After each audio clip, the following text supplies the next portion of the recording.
Le pouvoir de ton absence. Voici ce qui se passe si tu t'éloignes de celui ou celle qui ne t'a pas valorisé. Aujourd'hui, tu vas découvrir le pouvoir transformateur de ton absence.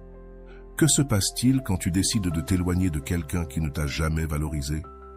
Explorons ensemble comment le distancement peut être un acte d'amour-propre, une leçon et, surtout, un outil pour que l'autre personne apprenne la valeur de ce qu'elle a perdu. Ce contenu te plongera dans l'histoire d'une protagoniste qui a décidé de s'éloigner et tu découvriras chaque détail de ce que cela a provoqué dans sa vie et dans celle de la personne qui ne la valorisait plus. Dans ce voyage, je veux que tu te sentes identifié et que tu emportes de puissantes leçons sur l'amour-propre et l'importance de ne pas mendier de l'affection. Si jamais tu t'es senti peu valorisé, si tu as tout donné sans recevoir la même chose, cette vidéo est pour toi. Prépare-toi à voir ce qui se passe lorsqu'une personne précieuse décide de s'éloigner et de poser des limites. Au final, tu n'auras pas seulement appris quelque chose sur la protagoniste, mais aussi quelque chose de crucial sur toi-même et sur ce que tu mérites. Permets-moi de te faire une promesse. Après cette vidéo, tu auras les outils pour comprendre pourquoi, parfois, s'éloigner est la meilleure option et comment cela impacte ceux qui n'ont pas su apprécier ta présence. Tu vas voir que ton absence, loin d'être une perte, peut se transformer en une leçon, en une opportunité pour que les autres reconnaissent la valeur que tu avais dans leur vie. Tu constateras que lorsque tu décides de partir, tu te libères non seulement de relations toxiques ou déséquilibrées, mais que tu commences aussi à voir qui était réellement prêt à apprécier ce que tu étais et ce que tu offrais. Avant de commencer, je te serais reconnaissant si tu pouvais liker la vidéo. Cela m'aiderait à continuer de diffuser cette philosophie. Si tu n'es pas encore abonné, je te recommande de t'abonner et d'activer la cloche pour ne manquer aucune vidéo. Maintenant, laisse-moi te raconter une histoire. Laura se souvenait des premiers jours de sa relation avec un mélange de nostalgie et de confusion. Au début, il était chaleureux et affectueux, un homme qui semblait l'avoir vraiment comme personne ne l'avait fait auparavant. Cependant, cette lueur s'est progressivement éteinte, remplacée par une obscurité qui a commencé à recouvrir peu à peu chaque aspect de sa vie. Au départ, Laura pensait que ces discussions, ces silences prolongés et ces commentaires acerbes étaient normaux, des choses de couple, se répétait-elle. Mais chaque fois, elle se sentait de plus en plus piégée dans une spirale de mots qui blessaient plus qu'ils ne construisaient. La relation devenait quelque chose d'étrange et épuisant. Il y avait des nuits où, après une longue journée de travail, elle rentrait chez elle avec l'espoir de trouver un peu de paix, mais au lieu de cela, elle se retrouvait face à des regards froids et des silences qui faisaient plus de mal que n'importe quel cri. C'était comme si un mur invisible se dressait entre eux, une barrière qui l'éloignait chaque jour un peu plus de cette version d'elle-même qui avait jadis été heureuse. Lui, de son côté, était un expert pour lui faire douter de chaque pas qu'elle faisait, de chaque décision qu'elle prenait. « Pourquoi dois-tu être si sensible ?» lui disait-il chaque fois que Laura osait exprimer ses sentiments. Ces mots résonnaient profondément, plantant la graine d'une insécurité qui s'étendait comme une mauvaise herbe, étouffant tout vestige de confiance en elle. Avec le temps, Laura a commencé à se demander si elle valait vraiment la peine d'exprimer ses émotions, si elle n'était pas trop comme il avait l'habitude de le laisser entendre. La relation qu'elle avait tant désirée était devenue un fardeau qui la faisait se sentir de plus en plus petite et moins significative. Il y avait des moments où elle essayait de remédier à la situation, cherchant à résoudre les disputes et à trouver un équilibre. Mais chaque tentative était accueillie avec indifférence, ou pire encore, avec un ton de supériorité qui lui faisait sentir qu'elle échouait, qu'elle était celle qui ne comprenait pas comment fonctionnaient les relations. Peu à peu, elle s'était habituée à céder, à réprimer ses propres désirs pour éviter les conflits constants qui semblèrent surgir de nulle part. Sa voix, ses désirs et même ses rêves avaient recommencé à s'éteindre dans cette atmosphère suffocante. Les choses ont commencé à l'affecter au-delà des murs de son foyer. Dans son travail, ses performances se sont détériorées, quelque chose qui n'est pas passé inaperçu aux yeux de ses collègues. Quelqu'un lui a dit un jour « On dirait que tu t'es éteinte, Laura, tu n'as plus la même énergie qu'avant. » Cette phrase l'a glacée, car elle savait que c'était vrai. La relation l'avait transformée, et pas nécessairement pour le meilleur. Il y avait des nuits où, seule dans sa chambre, elle se regardait dans le miroir, et ne reconnaissait pas la personne qu'elle voyait. Son visage reflétait une fatigue profonde, comme si une ombre s'était emparée de son essence, lui volant la vitalité qu'il avait jadis définie. À la maison, la situation empirait. Il avait commencé à l'ignorer complètement, comme si sa présence n'était qu'un bruit de fond. Elle pouvait passer des jours sans qu'il ne lui adresse la parole, et lorsqu'enfin il parlait, c'était pour porter des jugements ou des reproches déguisés en conseils. « Tu devrais être plus compréhensive, moins émotionnelle », lui disait-il, comme si ses sentiments étaient un défaut qu'elle devait corriger. Laura, cependant, commençait à se rendre compte qu'elle était façonnée par quelqu'un qui ne valorisait pas son essence, quelqu'un qui désirait qu'elle s'adapte à une version de femme qui n'était pas la sienne. Avec le temps, la sensation d'être perdue est devenue un fardeau qui affectait sa santé. Les nuits d'insomnie devenaient de plus en plus fréquentes. Elle restait éveillée, regardant le plafond, repassant chaque mot, chaque scène, se demandant si c'était vraiment elle qui échouait, ou si cet amour pour lequel elle avait tant lutté n'existait tout simplement pas. Son esprit était devenu un endroit chaotique et sombre, un espace rempli de doutes et de peurs, qui semblait se nourrir de chaque silence, de chaque mépris qu'il lui prodiguait. Chaque jour, Laura se levait avec moins d'énergie et plus de fatigue, et pourtant, elle s'efforçait de rester ferme, de maintenir une apparence de normalité qui cachait le tourbillon émotionnel qu'elle vivait à l'intérieur. Les émotions réprimées commencèrent à se manifester sous forme d'anxiété, d'une profonde tristesse qui la suivait à chaque pas et qui semblait ne jamais avoir de fin.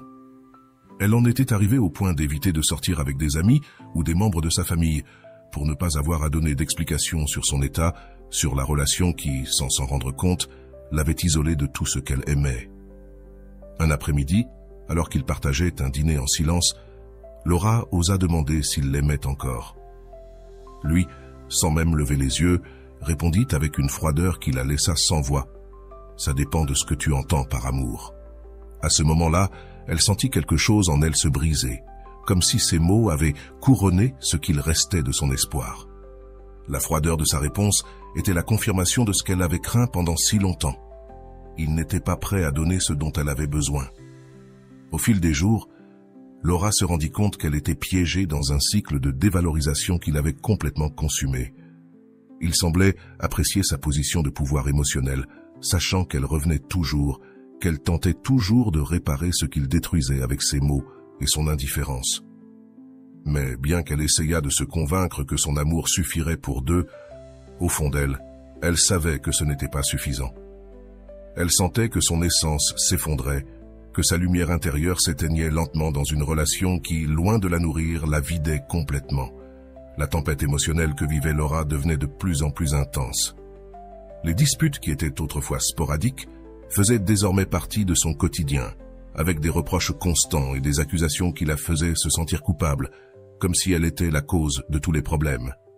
Les mots qu'il utilisait, froids et calculés, semblaient conçus pour lui faire croire qu'elle ne valait pas assez, que son amour était insuffisant et qu'elle devait peut-être changer pour correspondre à ce qu'il désirait. Au fond, Laura savait que quelque chose n'allait pas du tout. Elle savait qu'une relation ne devrait pas ressembler à une prison émotionnelle. Mais la peur de le perdre la maintenait ancrée dans cette réalité. Elle pensait que peut-être, avec le temps, il changerait, qu'un jour, il verrait tout le sacrifice qu'elle faisait et qu'il l'appréciait.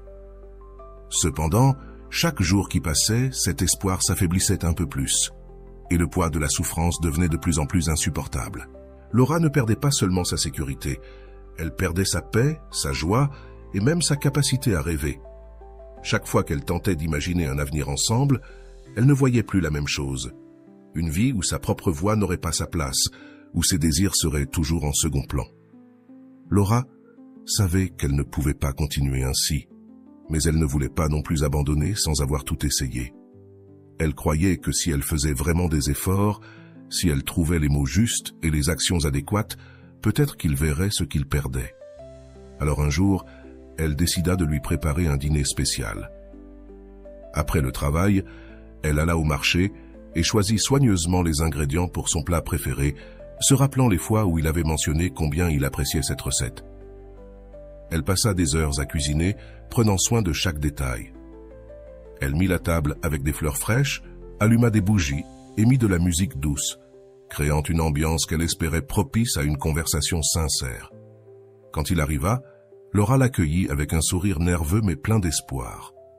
Cependant, son expression était distante, à peine un éclat de surprise dans ses yeux avant qu'un soupir ne s'échappe de ses lèvres. « Encore avec tes dîners », dit-il. Sans grand intérêt, alors qu'il s'asseyait à table et commençait à manger en silence, les mots lui firent mal, mais il essaya de ne pas le montrer, essayant de ne pas laisser le moment s'effondrer complètement. Pendant le dîner, Laura essaya d'initier une conversation sur leur relation. « Je sens que nous avons été un peu distants. Peut-être pourrions-nous trouver un moyen d'améliorer les choses, de faire en sorte que cela fonctionne, dit-elle doucement, espérant une réaction qui montrerait un peu d'intérêt. Mais il hocha la tête sans quitter son assiette des yeux, murmurant un « oui, bien sûr », sans engagement. Le silence s'empara de la table, et Laura sentit une sorte d'angoisse envahir sa poitrine. Elle avait mis tout son cœur dans chaque détail, et tout ce qu'elle reçut en retour fut de l'indifférence. Cependant, elle décida de ne pas abandonner. Le lendemain, Laura prépara un petit voyage pour le week-end. Elle avait trouvé une offre pour une cabane à la montagne, un endroit calme, entouré de nature. Elle pensa que, loin des distractions et du bruit de la ville, ils pourraient peut-être se reconnecter, parler sans précipitation et se souvenir pourquoi ils étaient ensemble. Elle organisa tout en secret, préparant chaque détail. Un matin, alors qu'il dormait encore, elle lui prépara un petit déjeuner spécial et lui parla de ses plans avec un sourire plein d'espoir. Sa réponse fut un soupir de résignation. On ne peut pas simplement rester à la maison, toujours à se compliquer la vie. Bien qu'elle essaya de le cacher, Laura sentit ces mots la transpercer. Il accepta d'y aller, mais pendant le voyage, son expression était d'inconfort, comme s'il faisait un énorme effort pour l'accompagner. Ils arrivèrent à la cabane, au milieu d'un coucher de soleil doré, avec les derniers rayons de soleil teintant le ciel de couleur chaude. Mais malgré l'ambiance, il semblait juste agacé par le manque de réseau sur son téléphone. Cette nuit-là, alors que le feu crépitait dans la cheminée, Laura essaya de s'approcher de lui, mais il se contenta de s'asseoir devant la télévision de l'endroit, zappant sans aucun intérêt. « Nous pourrions sortir voir les étoiles », proposa-t-elle avec un sourire timide. « Ici, la vue est magnifique. » Il la regarda simplement et, avec indifférence, resta à sa place.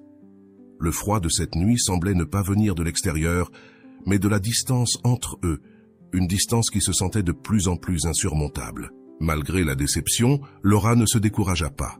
De retour en ville, elle décida de l'inviter à un atelier de couple qu'elle avait trouvé. Elle pensa que peut-être, si un professionnel les guidait, ils comprendraient l'importance d'améliorer les choses ensemble. Ils parlèrent pendant des jours du sujet, et bien qu'il paraisse quelque peu réticent, il finit par accepter de l'accompagner. Laura ressentit une étincelle d'espoir. Elle prépara tout pour assister à l'atelier, et ce jour-là, elle arriva tôt, l'attendant avec l'angoisse de quelqu'un qui mise tout sur une dernière chance. Cependant, il ne vint jamais. Laura l'appela plusieurs fois, mais il ne répondit pas. Elle se retrouva seule dans la salle d'attente, observant les couples qui entraient main dans la main, se regardant avec complicité, et sentit son cœur se remplir d'une tristesse qu'elle avait du mal à contenir. Quelques minutes plus tard, elle reçoit un bref message « Je ne peux pas y aller. J'ai eu des complications au travail. » Pas d'excuses ni d'explications, juste une raison vague qui laissait entendre qu'il n'était pas prêt à faire le moindre effort. Les jours devenèrent de plus en plus difficiles.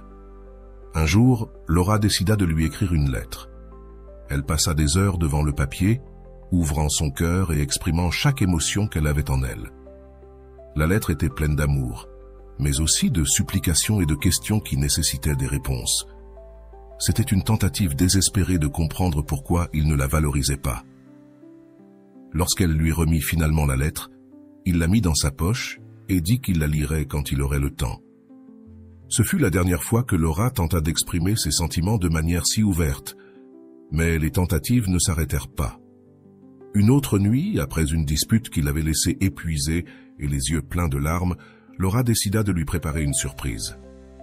Elle savait qu'il aimait le football, alors elle obtint des billets pour un match de son équipe favorite.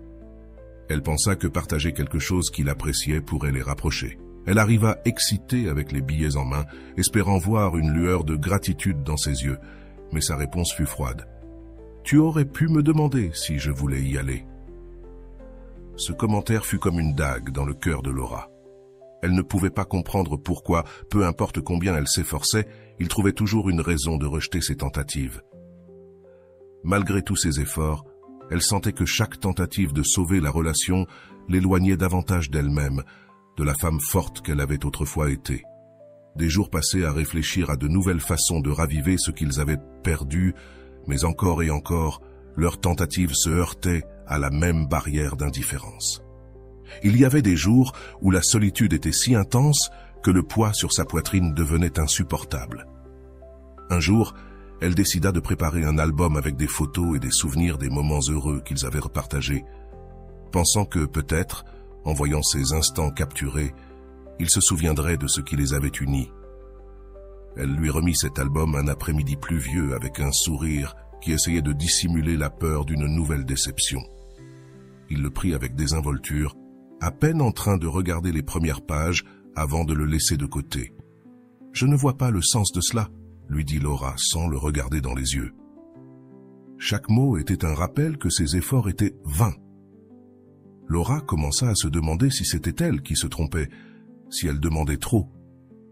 Mais au fond, elle savait qu'elle ne voulait que de l'amour, ce genre d'amour qui se construit avec un effort mutuel, avec des gestes sincères et des mots qui guérissent. Cependant, chaque fois qu'elle tentait de construire cet amour, il le détruisait par son indifférence, et elle se retrouvait à ramasser les morceaux de son propre cœur, se demandant combien de fois encore elle pourrait essayer avant de se perdre complètement. Le jour arriva où elle organisa une soirée spéciale chez elle. Elle avait tout planifié, un dîner léger, sa musique préférée, une conversation sincère qui pourrait peut-être changer quelque chose dans leur relation. Lorsque lui arriva cependant, il remarqua les détails comme si l'effort de Laura était invisible. Elle essaya de garder son calme, attendant le moment approprié pour parler, mais quand elle osa enfin partager ce qu'elle ressentait, il lui dit simplement « Encore avec tes problèmes, tu n'es jamais contente, Laura. » Ces mots furent comme un coup final, comme la confirmation que, peu importe combien elle faisait, il ne serait jamais prêt à lui donner la place qu'elle méritait. Laura commença à noter en lui des signes presque imperceptibles au début, mais qui peu à peu devenaient plus évidents. Après des mois de froideur et de distance, il y avait des jours où tout à coup, il la regardait à nouveau avec ses yeux qui autrefois l'avaient fait tomber amoureuse, des moments où il lui prenait la main de manière spontanée ou lui donnait un baiser inattendu sur le front. Ce sont des gestes qu'elle appréciait de tout son être et qui faisaient que son cœur se remplissait à nouveau d'espoir. Peut-être que ces tentatives avaient porté leurs fruits, peut-être qu'il commençait à comprendre ce que cela signifiait pour elle. Une nuit en particulier, il rentra chez lui avec une bouteille de vin et un sourire chaleureux, comme au bon vieux temps. Il l'enlaça, la regarda dans les yeux et lui dit combien il l'appréciait. Laura sentit son cœur battre fort, presque incrédule qu'il soit là, devant elle, étant l'homme qu'elle avait attendu si longtemps. Ils passèrent la nuit entre rires et conversations profondes, partageant des souvenirs et faisant des promesses auxquelles elle voulait croire. C'était comme si toute la douleur des derniers mois avait disparu, comme si ses rêves d'un amour réel et sincère devenaient à nouveau possibles. Pendant quelques jours, les choses semblaient s'améliorer. Il la couvrait d'attention, la surprenait avec des détails et organisa même une escapade pour le week-end. Laura se sentait heureuse, comme si enfin, il trouvait le chemin vers une relation authentique. Le voyage fut parfait. Il l'emmena dans un endroit près de la plage. Ils se promenèrent main dans la main et regardèrent le coucher de soleil ensemble en silence, échangeant des regards pleins de complicité. Pour la première fois depuis longtemps, Laura sentit que tous ses efforts en valaient la peine, que l'homme dont elle était tombée amoureuse était de retour. Cependant, comme une tempête qui se déchaîne de nulle part, tout changea au retour en ville. Dans les jours qui suivirent, il retrouva ses vieilles habitudes. La distance se réinstalla entre eux et son indifférence revint comme un coup qui la laissa sans voix. Il passa d'être affectueux à peine lui parler, de la regarder avec tendresse à l'ignorer comme si elle était invisible. Laura, confuse et blessée, se demandait ce qu'elle avait fait de mal, parce qu'après des moments si intimes et si beaux, il s'éloignait à nouveau sans raison apparente. Ce cycle se répéta plusieurs fois. Juste au moment où elle était prête à abandonner, il revenait avec un geste tendre, un regard qui semblait sincère, ou une invitation à dîner dans son restaurant préféré. Chaque fois que cela se produisait, Laura avait l'impression de ne pas pouvoir continuer. Abandonner cet homme, car peut-être qu'il luttait vraiment contre ses propres barrières pour être avec elle. Et chaque fois que ces éclairs d'amour apparaissaient, elle se remettait à s'investir complètement, croyant que cette fois-ci serait différente. Il y avait des nuits où il la traitait comme une reine, la comblait d'attention et lui murmurait des mots qui la faisaient rêver. Il lui parlait de l'avenir, de la façon dont ils pourraient voyager ensemble, de la famille qu'ils pourraient un jour former. Laura se laissait emporter par ses fantasmes, pleine d'illusions, se permettant de rêver d'une vie où il serait le compagnon qu'elle avait toujours désiré. Mais ces promesses s'évanouissaient aussi vite qu'elles apparaissaient. Du jour au lendemain, il se comportait de nouveau avec froideur, la laissant seule dans une réalité qu'elle avait du mal à affronter. C'était un amour intermittent, un amour qui apparaissait et disparaissait comme les vagues qui vont et viennent sur le rivage. Laura commença à vivre dans un état constant d'attente, espérant le moment où il redeviendrait l'homme attentionné et aimant qu'il laissait entrevoir de temps à autre. Mais l'autre face de cet amour, l'indifférence et le désengagement, la plongeait dans une tristesse de plus en plus profonde, une tristesse qu'elle ne pouvait partager avec personne, car qui comprendrait qu'elle était piégée entre l'amour et la douleur, entre l'espoir et la peur que tout ne soit qu'une illusion. Un après-midi, alors qu'ils se promenaient ensemble dans le parc, il lui prit la main et lui dit qu'il l'aimait, qu'il n'avait jamais ressenti quelque chose d'aussi fort pour quelqu'un. Laura resta silencieuse, sentant son cœur battre à tout rompre. Il semblait sincère. Ces mots avaient un poids qu'elle n'avait jamais ressenti auparavant. À cet instant, elle pensa que tout allait bien, que cette fois, il était prêt à se battre pour elle. Mais le lendemain, quand Laura l'appela pour savoir comment il allait, il ne lui répondit qu'avec des monosyllabes, comme si cette déclaration d'amour n'avait rien signifié. Laura commença à sentir qu'elle vivait deux relations distinctes avec la même personne. Dans l'une, il était l'homme de ses rêves, plein de tendresse et d'attention. Dans l'autre, il était distant et froid, la faisant se sentir insignifiante. Cette dualité la désorientait, car chaque fois qu'elle pensait à le quitter, il apparaissait avec un geste d'amour qui lui faisait douter, qui lui faisait croire que peut-être il la valorisait vraiment, mais qu'il ne savait pas comment le prouver de manière constante. Les jours heureux devenaient son refuge, l'espoir auquel elle s'accrochait pour ne pas renoncer. Et même si ces moments de bonheur étaient rares, quand ils se produisaient, il suffisait à lui faire oublier la douleur. Elle voulait croire qu'il changeait, qu'il apprenait à l'apprécier, et chaque fois qu'il lui promettait que les choses s'amélioreraient, Laura se remettait à s'investir avec l'espoir que cette fois-ci, tout serait différent. Cependant, le cycle se répétait. Parfois, il la surprenait avec des attentions qui semblaient pleines d'amour, comme lorsqu'il se présenta à son travail avec un bouquet de fleurs sans raison apparente. Laura sentit que tout en valait la peine à ce moment-là, qu'il faisait vraiment un effort. Mais comme toujours, la joie était éphémère. Peu de temps après, il recommençait à la traiter avec mépris, à la regarder comme si elle était un obstacle dans sa vie. Laura se retrouvait sur des montagnes russes émotionnelles dont elle ne pouvait pas s'échapper, piégée entre l'amour et l'incertitude. Une nuit, il l'invita à dîner. Entre rires et verres de vin, il lui confia ses peurs et ses rêves. C'était une de ces nuits où tout semblait parfait, où Laura sentait qu'il parvenait enfin à établir une connexion réelle. Mais le lendemain matin, il ne lui adressa à peine la parole. Sa froideur était si déconcertante que Laura commença à douter de sa propre perception, se demandant si ces nuits de confidences et de promesses avaient réellement eu lieu ou si elles n'étaient qu'un mirage qu'elle avait idéalisé. L'amour intermittent de cet homme devint le centre de sa vie, un mélange de bonheur et d'angoisse qui consumait ses journées et ses pensées. Laura commença à sentir qu'elle perdait le contrôle de sa propre vie, piégée dans un cycle où les promesses d'amour et les gestes froids s'alternaient sans pitié, la laissant épuisée et émotionnellement vidée. C'était comme s'il savait exactement quand revenir pour maintenir vive son espoir, pour s'assurer qu'elle ne les abandonnerait pas. Chaque fois que Laura essayait de s'éloigner, il apparaissait avec un geste d'amour, un détail qui la faisait douter, et elle, sans pouvoir l'éviter, retombait dans ses bras, sentant que peut-être cette fois-ci, les choses seraient différentes. Mais le cycle continuait, et avec chaque répétition, Laura sentait que sa propre identité s'évanouissait. Sa vie était devenue le reflet de sa relation, un va-et-vient constant entre le bonheur et la douleur, entre l'illusion d'un amour parfait et la froide réalité d'un amour qui n'existait que par intermittence. Au fond, Laura savait que cet amour intermittent ne la rendait pas heureuse, mais chaque fois qu'elle tentait de prendre une décision définitive, il revenait avec une promesse, avec un « je t'aime » qui la désarmait. Sa vie était devenue un paradoxe, une lutte entre son désir et la réalité d'un amour qui n'était jamais constant. Laura ne savait pas comment elle était arrivée à ce point, mais chaque fois qu'il disparaissait, le vide qu'il laissait dans sa vie se sentait comme un abîme. Passaient des semaines, même des mois, où il s'effaçait sans dire une seule parole. Au début, elle tentait de justifier cela, croyant qu'il avait peut-être besoin de temps pour ordonner ses propres pensées. Mais au fur et à mesure que le temps passait, l'absence se transformait en une agonie qui la consumait complètement.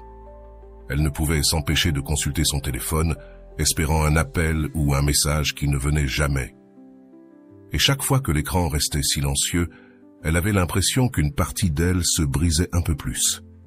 Il y avait des nuits où, après plusieurs tentatives infructueuses de l'appeler, Laura restait éveillée jusqu'à l'aube, imaginant qu'il pouvait être n'importe où, sauf avec elle, peut-être en train de rire ou de profiter de sa vie, tandis qu'elle languissait dans sa tristesse.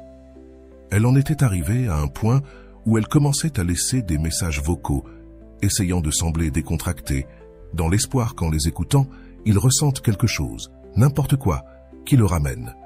Mais le silence qu'elle recevait en réponse la faisait se sentir invisible, comme si son amour n'avait aucune valeur. Parfois, Laura essayait de se calmer avec une touche d'humour, se disant que peut-être il avait été enlevé par des extraterrestres ou qu'il s'était perdu dans un endroit reculé du monde, peut-être coincé dans un raid de déo sur une île déserte, et c'était pour ça qu'il n'avait pas de réseau. Elle se disait cela entre des soupirs, essayant de s'arracher un sourire au milieu de sa tristesse. Mais ces petites blagues n'étaient qu'un soulagement momentané. La réalité était que l'abandon qu'elle ressentait était si profond qu'il commençait à affecter tous les aspects de sa vie. Elle se réveillait avec une boule dans l'estomac, le cœur battant la chamade à l'idée qu'il l'avait laissée pour toujours. Quand il revenait enfin, il apparaissait toujours avec la même excuse. « C'est que j'étais occupé. Tu sais comment c'est, le travail. » Et malgré l'absurde de son explication, Laura s'accrochait à elle, comme quelqu'un qui s'accroche à une bouée de sauvetage au milieu d'un naufrage. Elle l'accueillait à bras ouverts, avec un mélange de soulagement et de désespoir, et pendant quelques jours, tout semblait parfait. Il redevenait affectueux, l'emmenait dîner, la faisait rire, et dans ces brefs moments, Laura se persuadait que toute cette souffrance avait valu la peine. Mais à peine commençait-elle à se détendre qu'il disparaissait à nouveau, la laissant une fois de plus piégée dans ce cycle interminable d'abandon et d'attente. Durant ces périodes d'absence, Laura ressentait un syndrome de sevrage si profond qu'il était presque physique. Son esprit se remplissait de souvenirs des moments heureux, comme si s'y accrocher l'empêchait de perdre la raison.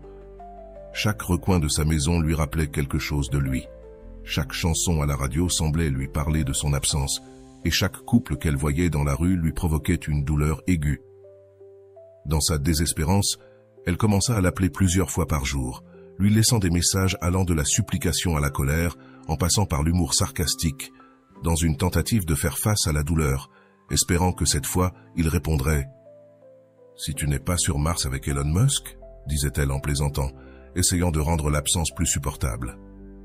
Mais chaque appel sans réponse la faisait se sentir encore plus abandonnée.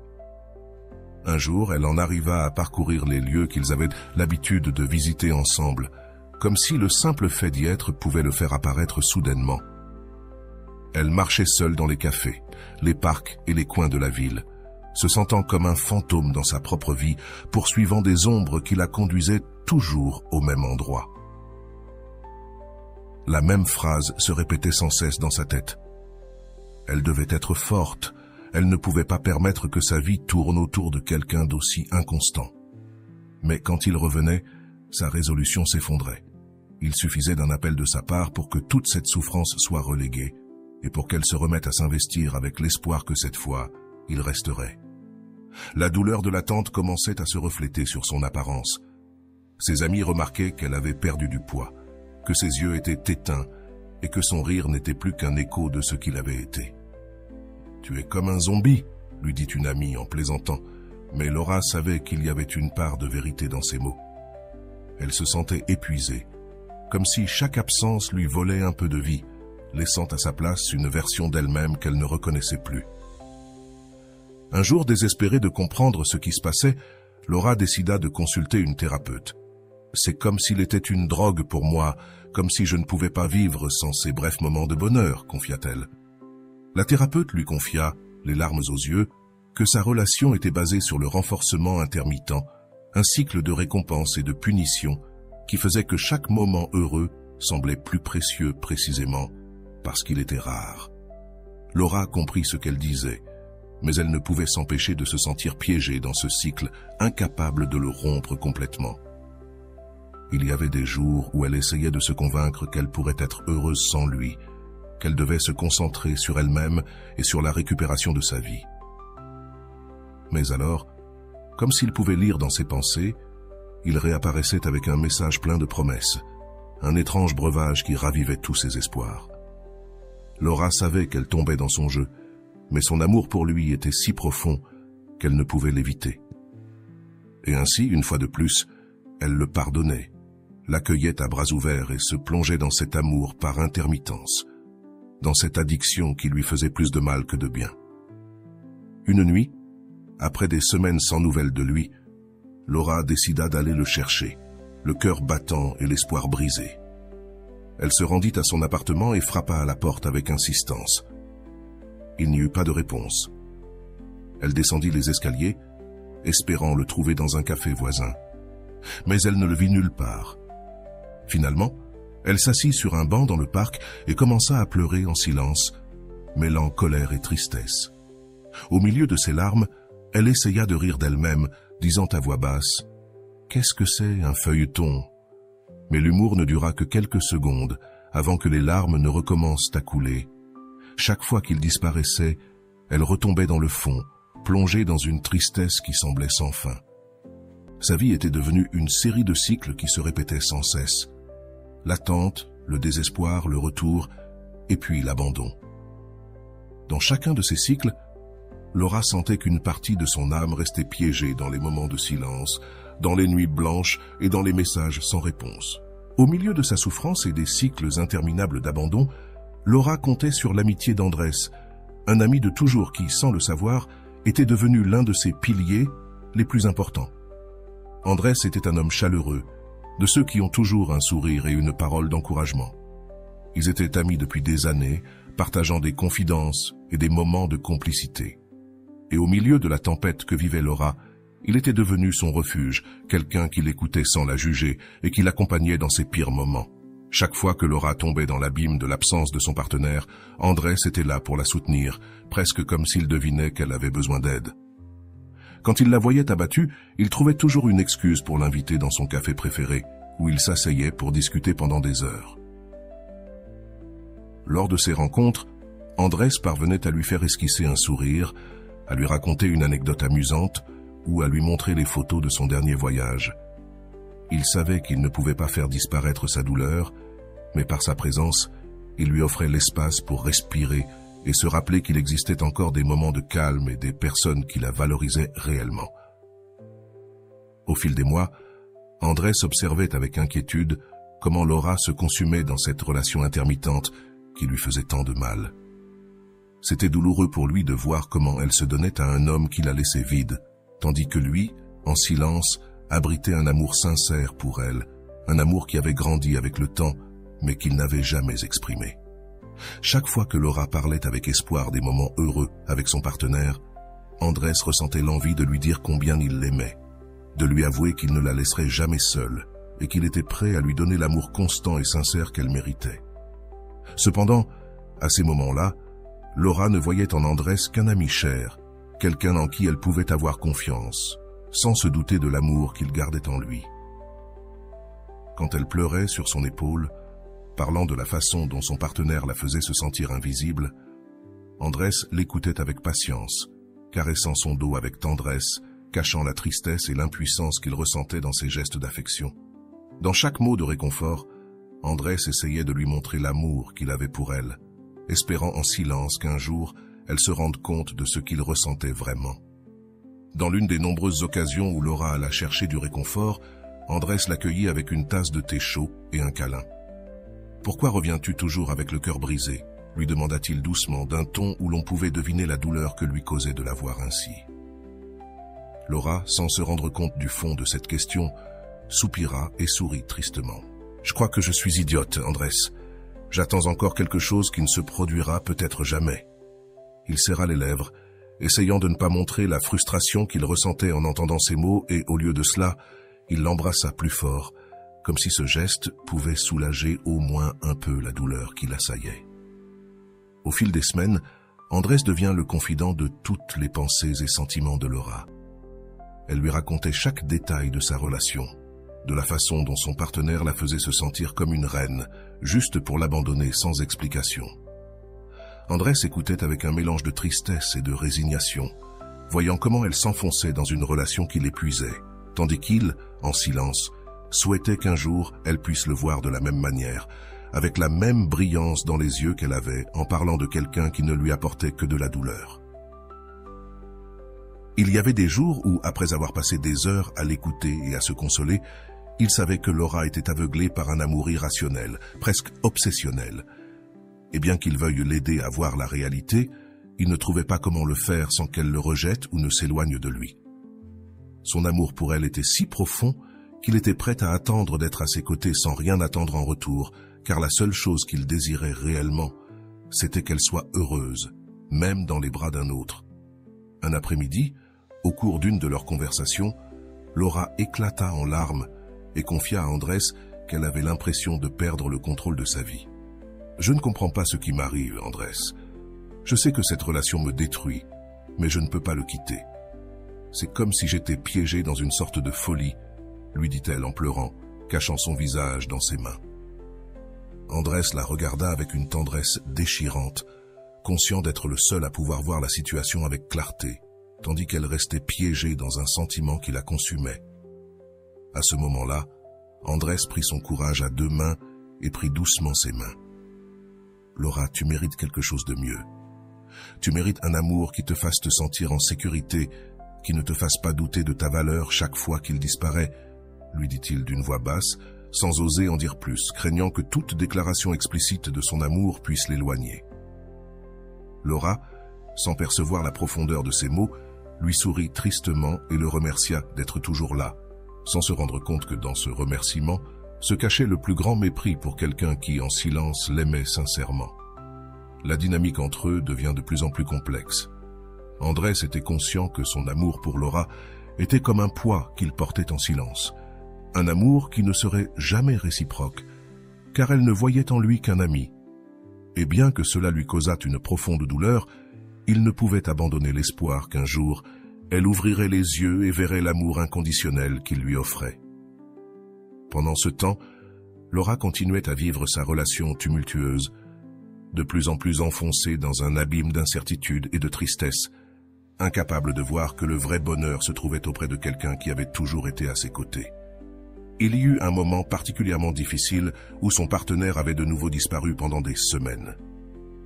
Laura, désespérée, alla chercher Andrés, se sentant au bord du désespoir. « Je ne sais pas quoi faire, Andrés. J'ai l'impression de perdre la tête, » lui dit-elle avec un regard perdu qui lui brisa le cœur.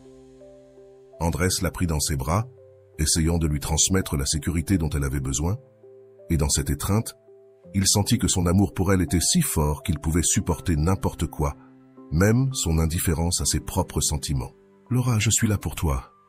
Je ne te laisserai jamais seule, » lui murmura-t-il, espérant qu'à travers ces mots, elle puisse trouver le réconfort que son partenaire ne lui avait jamais donné. Laura, ne comprenant pas le véritable sens de ces paroles, lui sourit avec gratitude et reposa sa tête sur son épaule, sans savoir que pour Andrés, ce geste signifiait tout. Il savait qu'il était piégé dans une relation platonique qui ne se transformerait probablement jamais en quelque chose de plus, mais son amour était si profond qu'il préférait être près d'elle, même si cela signifiait rester toujours dans l'ombre. Pour Laura, Andrés était son refuge, l'ami toujours prêt à l'accueillir à bras ouverts, le seul qui la comprenait vraiment. Cependant, dans son esprit, il n'était que cela, un ami, un confident, quelqu'un en qui elle pouvait avoir confiance sans réserve. Mais non, l'homme qui pourrait lui donner l'amour qu'elle désirait tant. La contradiction de sa vie était dévastatrice. Elle se sentait attirée dans une relation qui la blessait, tout en ignorant l'amour véritable de quelqu'un qui avait toujours été à ses côtés, prêt à faire n'importe quoi pour elle. Avec le temps, Laura a commencé à réaliser que son obsession pour son partenaire l'éloignait de la vie elle-même. Dans ces moments de lucidité, elle reconnaissait que peut-être Andrés avait raison, qu'elle méritait quelque chose de mieux. Cependant, chaque fois qu'elle envisageait l'idée de rompre définitivement avec son partenaire, quelque chose en elle la retenait. Elle était tellement immergée dans le besoin d'être aimée par celui qui ne l'aimait pas, qu'elle ne pouvait pas voir l'ampleur de l'amour sincère qu'Andrés lui offrait. Un amour qui, d'une certaine manière, la soutenait aussi dans ses moments les plus sombres. Cette nuit-là, au milieu de l'une de leurs nombreuses conversations, Laura remarqua qu'Andrés était particulièrement sérieux. Ils étaient sortis se promener en ville, une habitude qu'ils avaient maintenue depuis des années. Il avait l'habitude de l'écouter avec patience, mais cette nuit-là, quelque chose était différent. Leur regard était profond et chaque mot semblait porter un poids qui n'était pas là auparavant. Andrés, qui avait toujours été son refuge dans les moments de douleur, était sur le point de s'ouvrir d'une manière qu'elle n'avait jamais anticipée. Alors qu'ils marchèrent dans un parc tranquille, Andrés s'arrêta et la regarda avec une intensité qui la déconcerta. « Laura, j'ai besoin de te dire quelque chose », commença-t-il, la voix à peine tremblante. Elle le regarda, un peu déconcertée, mais attendit en silence. « Depuis que je te connais, j'ai toujours été à tes côtés. J'ai toujours été ton ami, ton confident. Et je l'ai fait parce que je t'aime, parce que je t'ai toujours aimé, au-delà de ce que tu imagines. » Laura sentit un léger frisson en entendant ces mots, et pour la première fois, elle remarqua l'éclat de tristesse et d'amour dans ses yeux. Andrés continua comme s'il avait attendu ce moment pendant des années. « J'ai été celui qui a été là pour toi, qui a ramassé tes morceaux chaque fois qu'ils se brisaient, celui qui a essayé de te faire sourire quand tu ne le pouvais plus. Laura, j'ai été à tes côtés non seulement en tant qu'ami, mais aussi comme quelqu'un qui t'aime vraiment. » Chaque mot sortait avec douleur, mais aussi avec une douceur que seule une personne profondément amoureuse pouvait exprimer. Je n'ai jamais osé te dire cela avant, parce que je ne voulais pas te perdre, parce que je préférais être ton ami plutôt que de risquer de ne plus t'avoir dans ma vie. Mais je ne peux plus rester silencieux. Te voir blessé, te voir souffrir, me détruit. Laura, choquée, ne savait pas quoi répondre. Son cœur battait avec force, et dans son esprit, les mots d'Andrés résonnaient avec une mixture de surprise et de confusion. Il continua à parler, lui expliquant comment son amour avait grandi avec les années, comment il avait vu en elle la femme avec qui il rêvait de partager sa vie. Tu mérites un amour qui ne te fasse pas de mal, quelqu'un qui ne disparaisse pas, quelqu'un qui soit toujours prêt à se battre pour toi, et j'ai toujours été cette personne. Laura, pendant un instant, regarda Andrés en silence, ne sachant pas comment répondre. Elle ne pouvait pas nier que ces mots la touchaient, qu'une partie d'elle ressentait une profonde gratitude pour tout ce qu'il avait fait. Cependant, la confusion et le chaos provoqués par son obsession maladive la maintenaient piégée, comme si elle était dans une bulle d'autodestruction dont elle ne pouvait s'échapper. Finalement, avec une froideur qu'elle n'aurait jamais imaginée, elle prononça les mots qui détruiraient Andrés pour toujours. « Je n'ai jamais demandé cela. » Les mots tombèrent comme une pierre entre eux, remplissant l'air d'un silence lourd et douloureux. Andrés la regarda, incrédule, ses yeux reflétant la tristesse et l'amour qu'il avait gardé en lui pendant des années. C'était comme si tous les efforts, toute la patience, chaque geste d'affection et chaque mot d'encouragement qu'il avait eu pour elle ne signifiait rien. La phrase de Laura était un déni brutal de tout ce qu'il avait construit en silence, un déni d'un amour qui avait grandi au fil des ans. Andrés sentit le sol s'effondrer sous ses pieds, et à cet instant, il comprit que son amour, aussi sincère qu'il fût, ne signifiait rien pour elle. Il l'avait soutenue dans ses moments les plus sombres, l'avait protégée, avait été là quand personne d'autre n'était prêt à l'écouter. Et pourtant, elle le voyait comme quelque chose qu'elle n'avait jamais demandé ni désiré. La froideur de ses paroles, le manque de reconnaissance pour tout ce qu'il avait donné, fut le coup de grâce.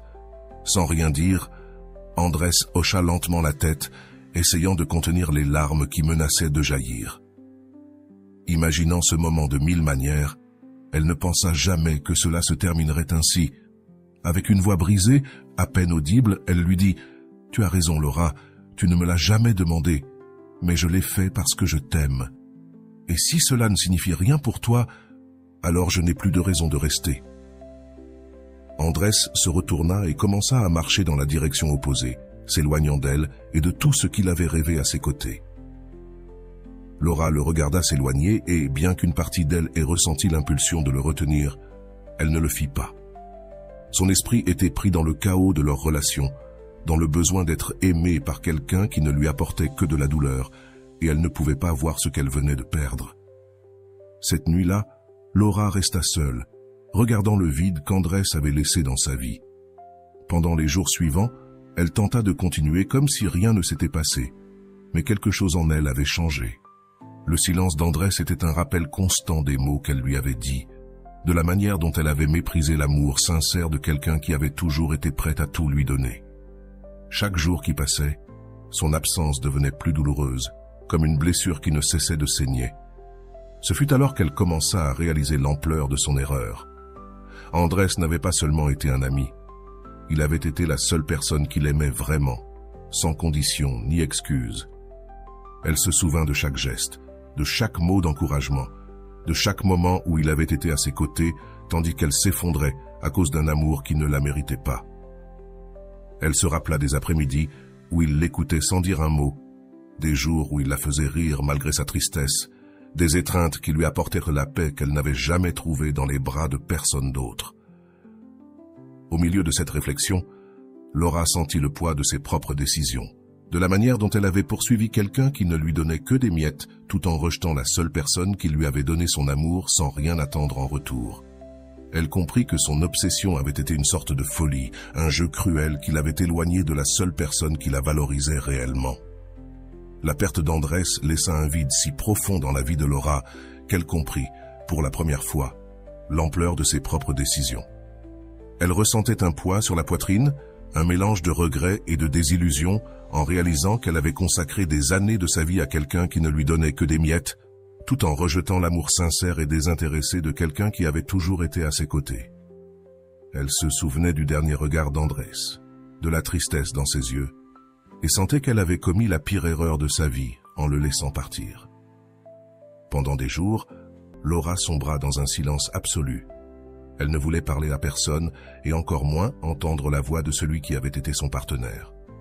Cette voix qui auparavant la faisait courir au téléphone pleine d'espoir, mais qui maintenant lui semblait vide et dénuée de sens.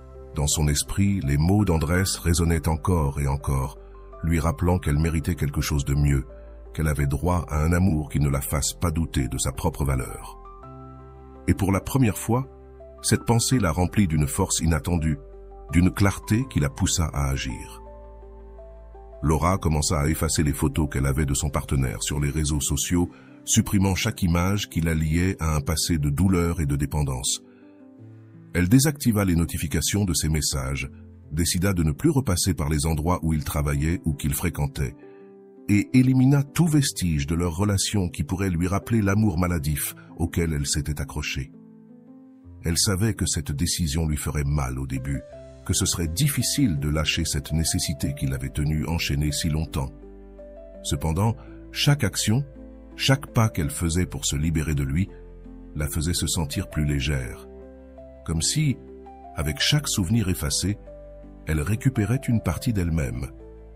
Cet acte de disparition n'était ni planifié ni recherché. Il se produisit simplement. Sans lui dire un mot, sans lui envoyer un dernier message, Laura se retira, laissant derrière elle tout vestige de son ancienne vie, comme si cette relation n'avait jamais existé. Il n'y avait plus d'appels insistants, ni de messages pleins de supplications.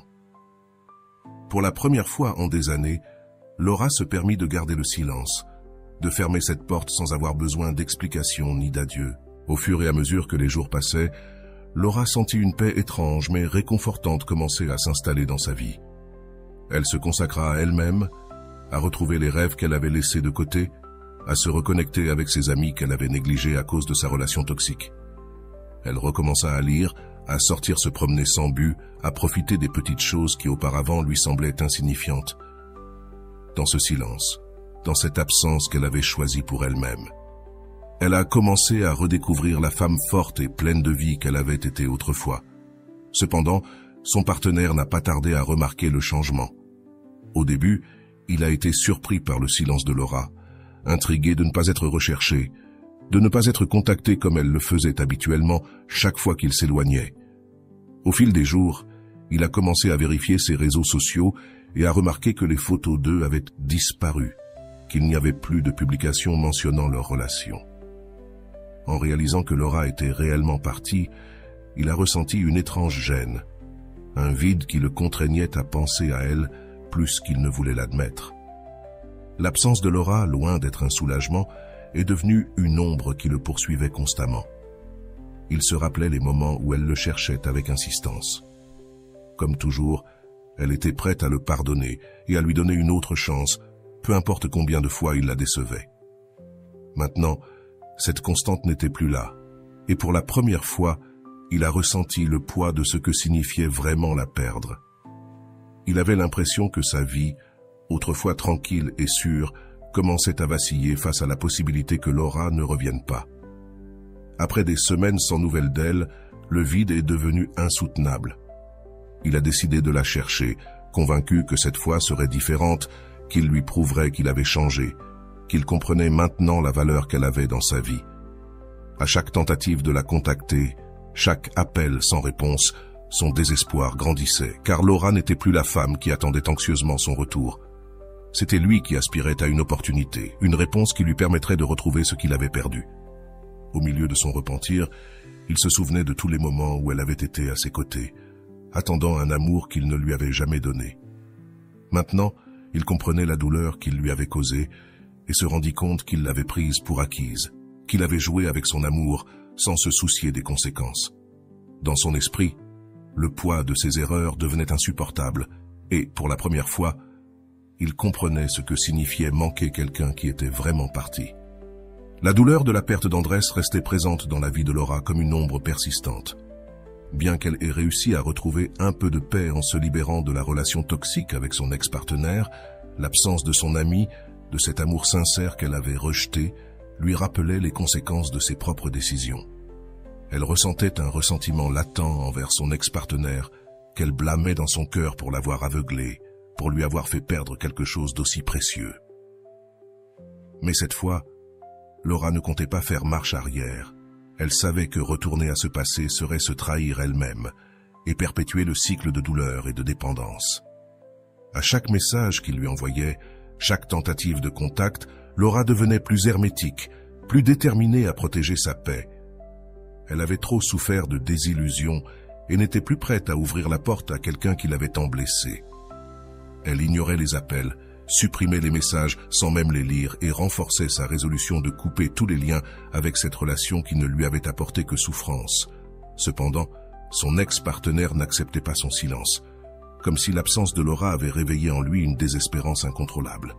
Il a commencé à la chercher avec une insistance qui, avec le temps, est devenue presque obsessionnelle.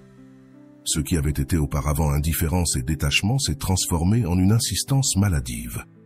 Il a commencé à apparaître à son travail, à l'attendre devant chez elle, à lui envoyer des messages qui passaient de suppliques à accusations. Laura avait l'impression que tout ce qu'elle avait souffert se retournait maintenant contre lui, comme si la douleur qu'il avait éprouvée pendant des années lui était restituée avec la même intensité. La situation a commencé à atteindre des niveaux qu'elle n'aurait jamais imaginés. Au début, elle a essayé de gérer la situation seule, avec la même détermination qu'elle avait eue en mettant fin à la relation, mais elle s'est vite rendue compte que la situation lui échappait. Il refusait d'accepter qu'elle ne voulait pas revenir, que sa décision était définitive, et son insistance était devenue une sorte de menace constante qui la faisait se sentir vulnérable dans son propre environnement. C'est alors qu'elle a décidé, avec douleur et fermeté, de demander de l'aide à la justice, comprenant qu'elle devait se protéger et mettre une limite définitive. Le processus n'a pas été facile. Laura se sentait exposée, comme si l'histoire de sa souffrance devenait maintenant un sujet public, mais elle savait que c'était nécessaire. Elle avait passé trop d'années à supplier attention et amour, et maintenant, elle comprenait que sa paix valait plus que n'importe quelle apparence ou peur du jugement des autres. L'ordonnance de restriction a été le dernier clou dans le cercueil de cette relation, la dernière mesure pour sceller la fin d'une histoire qui, pour elle, représentait un chapitre sombre et douloureux de sa vie. Ironiquement, son ex-partenaire expérimentait maintenant la même douleur qu'il avait causée. Chaque message sans réponse, chaque tentative ratée de contact, chaque appel ignoré était un rappel de ce qu'il avait fait vivre à Laura. Elle voyait comment il passait de la supplication à la désespérance, comment il ressentait cette même anxiété et ce vide qu'elle avait supporté pendant si longtemps. Finalement, le silence et l'absence s'étaient transformés en son châtiment, en un retour de la même douleur qu'il avait semée. Ce qu'il n'avait jamais voulu donner à Laura, le respect, l'amour et la constance, il le désirait maintenant d'une manière presque pathétique, comme si le karma lui réclamait enfin la dette de chaque larme et de chaque nuit d'angoisse qu'elle avait souffert. Pour Laura, cela fut une expérience transformante. L'absence qu'elle avait choisie, le silence qu'elle avait imposé, la protégeait et, en même temps, lui enseignait une leçon puissante. Le pouvoir de son absence non seulement la libérait, mais constituait également le châtiment naturel pour ceux qui n'avaient pas su l'apprécier. Elle comprit que parfois, la meilleure façon de guérir une blessure est de laisser l'autre personne affronter les conséquences de son propre mépris. Ce réveil marqua Laura pour toujours. Avec le temps, elle fut capable de voir en rétrospective qu'elle avait perdu des personnes importantes parce qu'elle ne savait pas se valoriser elle-même et qu'elle avait mis son bonheur entre les mains de quelqu'un qui ne faisait que lui faire du mal. Cependant, elle comprit aussi que cette expérience l'avait fortifiée. L'amour propre qu'elle découvrit dans son absence était désormais son bouclier et son guide. L'histoire de Laura laisse une profonde réflexion. Parfois, l'absence de celui qui a été ignoré, de celui qui s'est donné sans réserve et a été méprisé, est le véritable châtiment pour ceux qui n'ont pas su apprécier ce qu'ils avaient. Pour analyser l'histoire de Laura, nous allons approfondir les éléments psychologiques et émotionnels qu'elle a traversés, en tenant compte de différentes perspectives de la psychologie et de l'amour-propre.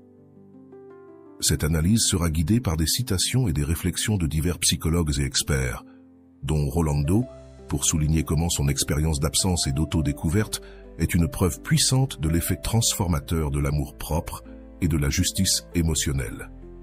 Laura, comme beaucoup de personnes piégées dans des relations d'amour intermittentes, se confronta à ce que Rolando appelle la trappe de l'espoir, un phénomène où l'individu s'accroche à une relation toxique en espérant que les choses s'améliorent, que l'autre change.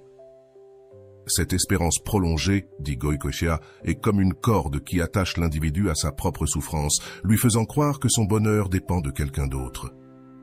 La protagoniste resta piégée dans cette trappe émotionnelle, repoussant sa paix et son bien-être au profit d'un amour qui n'existait que dans son esprit et qui dépendait de moments sporadiques et vides. L'addiction émotionnelle que Laura ressentit est un exemple clair de ce que Harf décrit comme l'amour logique, un type d'amour qui n'est pas basé sur la réciprocité ni sur la liberté, mais sur la dépendance et la peur de l'abandon.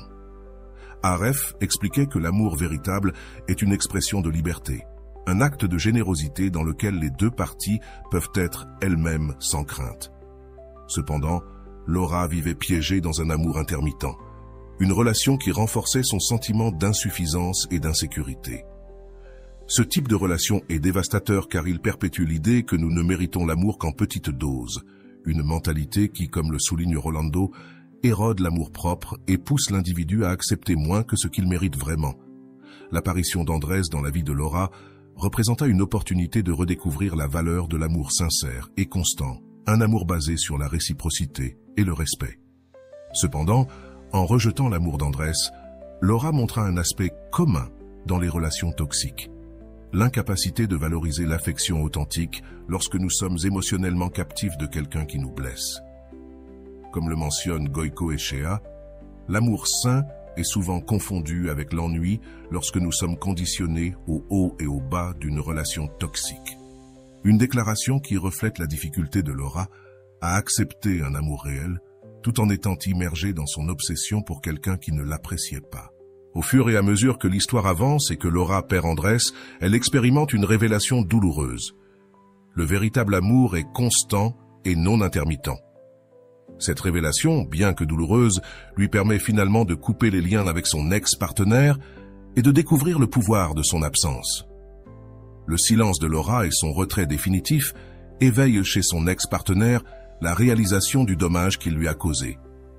Rolando soutient que l'absence est le langage de l'estime de soi, une déclaration qui, dans le cas de Laura, devient une réalité puissante.